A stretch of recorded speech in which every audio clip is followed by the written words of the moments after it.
Hello everyone, welcome to our training session on digital manners, mastering online etiquette and responsibility. I'm Alexis and I am joined by Sana and AJ. Today we will guide you through the crucial aspects of online etiquette, which are essential for maintaining professionalism and fostering positive relationships in our digital interactions. Let's dive in and start with an overview of what we'll be covering today.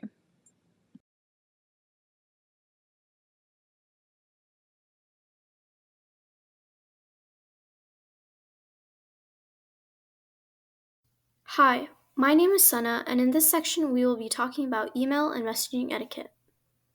First and foremost, let's discuss why email etiquette is important. Emails are the main method of communication in professional settings. Following proper etiquette shows that one is professional and qualified. When an individual takes the time to craft a well written email, it shows that they respect the recipient's time and attention, adding to a more professional and credible image. Another reason is efficiency. By being concise and to the point, the individual saves time for themselves and the recipient. It prevents unnecessary back and forth communication and helps everyone stay on track. It also reduces the chances of misunderstandings and makes sure that the intended message is conveyed effectively. Lastly, email etiquette heavily affects relationship building. The way one communicates can significantly impact how others perceive you and your work. A well written message creates a positive impression, creating more trust, which is especially important in building and maintaining relationships. Now, how does one write effective emails? The first step is by writing a good subject line. Subject lines are incredibly important as they are the first thing the recipient sees. A good subject line is brief, ideally 6 to 10 words, clear, and relevant. It should give the recipient a clear idea of the email's content.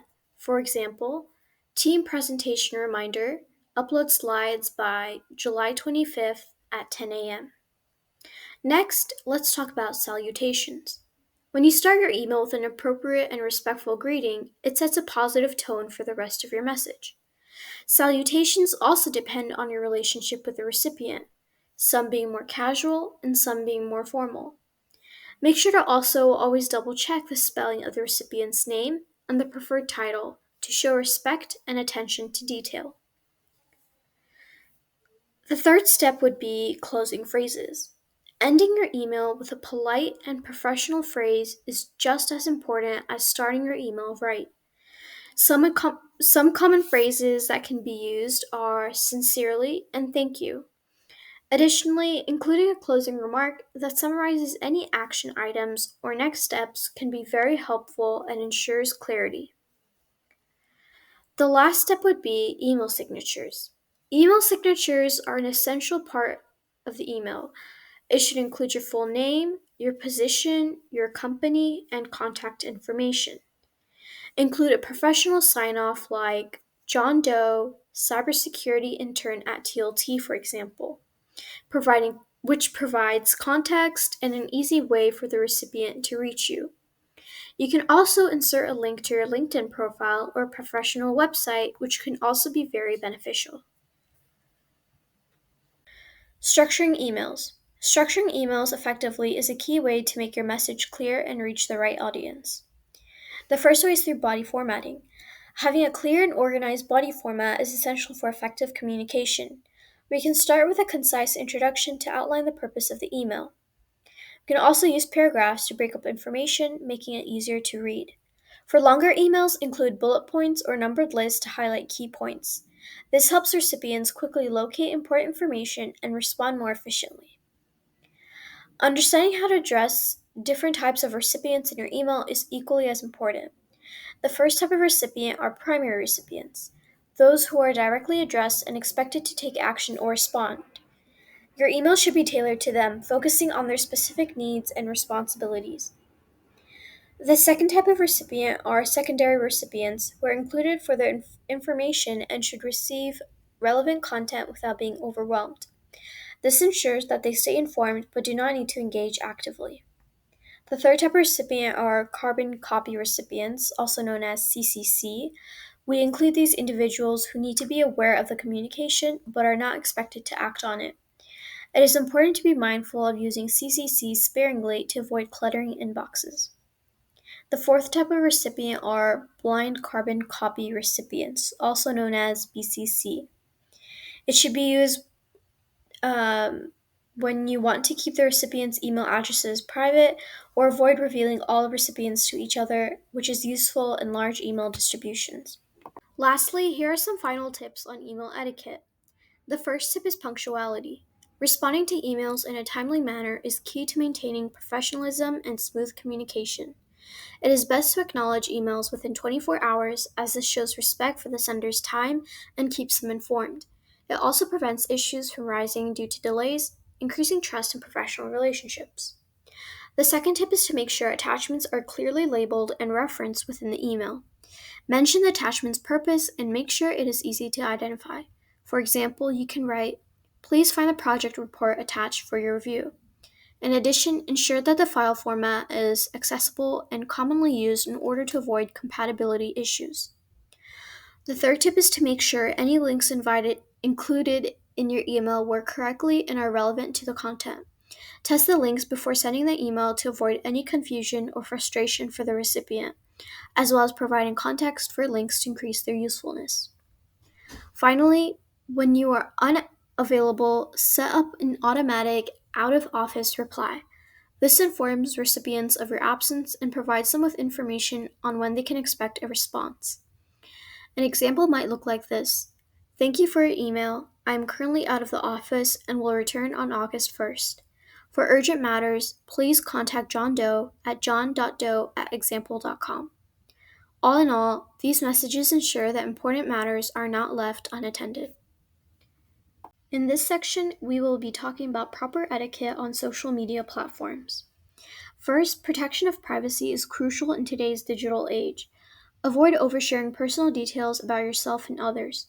For example, when sharing about children or minors, always get their consent and use privacy settings to control who sees your content. This helps prevent potential exploitation and ensures that everyone's privacy is respected. Another good practice is to share content privately rather than publicly whenever possible.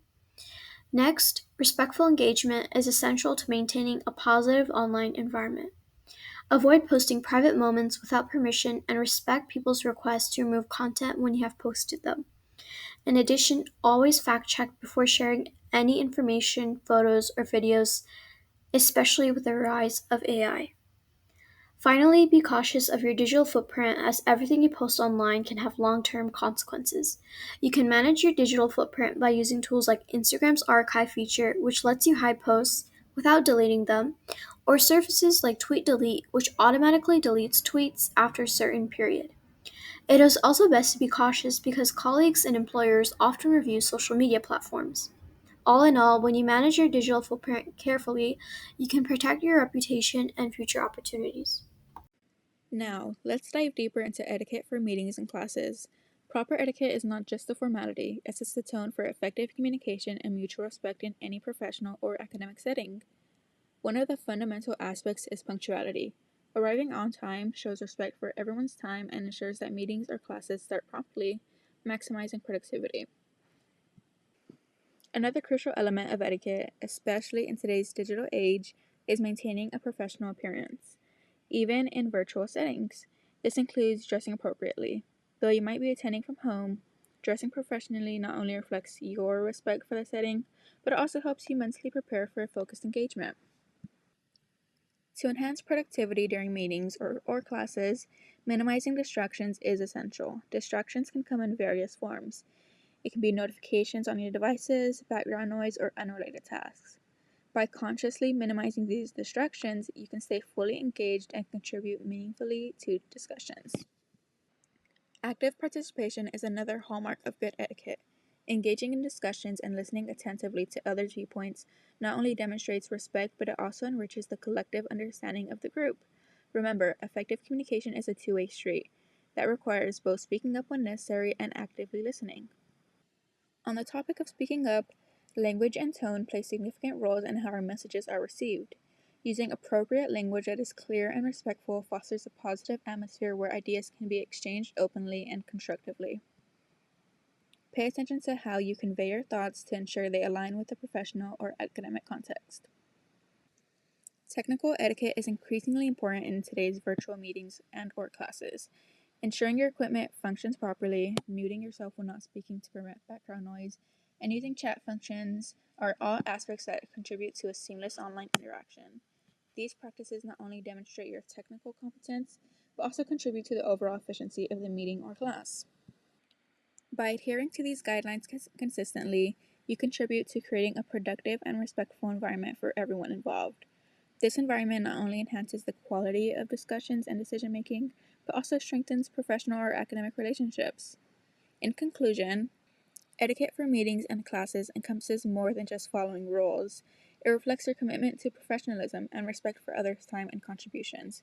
As you navigate various professional or academic settings, remember that your actions, whether punctuality, participation, or communication style, collectively shape the tone and effectiveness of the interactions. Continuously striving to uphold these principles will not only benefit your individuality, but also contribute to a positive and collaborative environment for all participants. As we conclude our session, let's take a comprehensive look at the key takeaways we've discussed. First and foremost, adhering to proper email and messaging etiquette is crucial. When communicating in written form, whether through emails or instant messages, professionalism and clarity should always be prioritized. This means structuring your messages effectively, proofreading for errors, and ensuring your tone is appropriate for the context and the recipient. Equally important is your behavior on social media platforms. Your online presence, often referred to as your digital footprint, can significantly impact your professional image. Engage responsibly by sharing content thoughtfully, respecting others' opinions, and maintaining a positive and professional demeanor. Remember, what you post online can have long term consequences, so it's essential to curate your digital presence carefully. In the realm of online meetings, professionalism and respect are just as critical as they are in face to face interactions. Treat virtual meetings with the same level of courtesy you would in a physical meeting.